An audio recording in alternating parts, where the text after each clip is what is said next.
And for more on those Fox polls showing support for Obamacare reaching a record low, let's bring in Monica Crowley, author and Fox News contributor.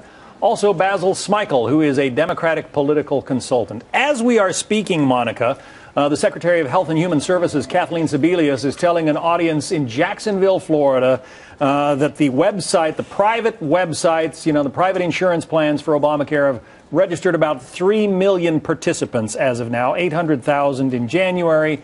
Originally, the published White House goal was 4.3 million by this point in time. Does that mean they are catching up with the notion of success?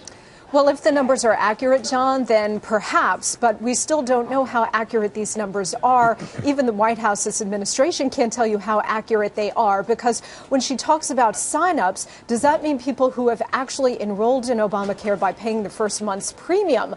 We also don't really know the demographic mix. They're giving us some estimates, but again, they need the young and healthies to sign up, and they're telling us that about 25 to 28% of those signing up are in that age group. That's not nearly enough to uphold this thing and make it work. And again, how many of them have actually enrolled to the point where they're paying the first month's premium? We have yet to see those numbers. Basil, let me call up again the poll numbers that Ed Henry was just showing us from the White House regarding the president's handling of health care.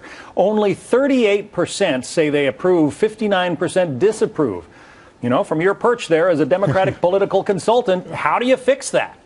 Well, the president sort of derided the fact that people were talking about the bad messaging on this bill. But the fact of the matter is that the messaging matters. To be honest with you, I support the bill, but I'm not sure that the president and the Democrats can get there in this 2014 election year in terms of the messaging. I'm hoping that they will. And Uma raised the question earlier about the State of the Union address. I think that has to be the beginning of a strong rollout of better messaging on this bill. The concern, however, is are the president's coattails strong enough, again, in this election year? But I think you will see, and I hope you will see, quite frankly, that the State of the Union speech, should he talk significantly about this bill, that it's the beginning of a larger push, similar to what you saw when he was actually trying to get the bill passed in the first place. We asked a kind of a complicated set of questions, Monica, but I want to put the numbers on the screen. Asked whether voters think the Obamacare law will increase or decrease something. Decrease your taxes, 63% say it'll increase them. Your health insurance costs, 62% think it'll increase. Federal deficit, 56% think the deficit will be increased as a result of Obamacare. Quality of life, only 36%, roughly 1 in 3, are thinking that Obamacare will improve their quality of life. And quality of health care, this is the really astounding number to me, only 19% in our Fox News poll think that health care is going to be improved as a result of Obamacare. Those are that's a heavy lift for the White House and anybody involved to try to turn around. Yeah, and Basil was talking about the messaging on Obamacare, and I've heard the White House say, look, we just have to get our message out. They have had 4 to 5 years to get their message out on Obamacare, along with the leftist media that has been promoting this thing, Hollywood and so on. All they've been doing is messaging. It's not a public relations problem. It's not a messaging problem. This is a policy and reality problem. And the numbers you just put up there, John, really tell the tale. This Obamacare, socialized medicine, was never popular, never, especially when it was, particularly rather when it was just a theoretical proposition. Now that it's an actual reality and people are seeing the rise in taxes, the rise in their health care costs, their premiums, their deductibles, loss of insurance, now that they're seeing a less access to their doctors, they're seeing that this whole thing is going to cost more to the country as a whole and drive up the deficit and the debt.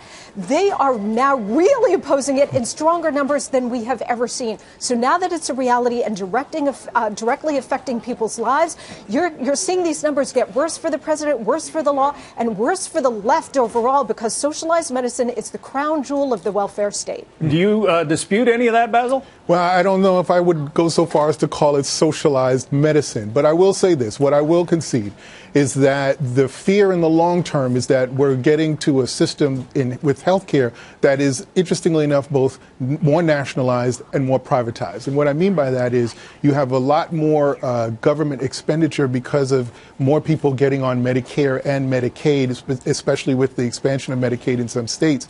I think ultimately that's not a bad thing, but at the same time, you also have a lot more insurance companies now offering health care to people who didn't have it before, and the concern is that the costs are going to rise on because of both the government intervention and because of the increase in a number of private companies that are providing health care. Well, so I think in the long term, the costs are something that we need to take a look at. But I'm still confident that a lot of the young people that will be able to, that should sign up for this bill, will be able to, especially that there are 2 Republican members of Congress that are trying to fix the bill by offering tax incentives. Maybe that helps. We'll see. It's going to be a potent political issue, it would seem, come November.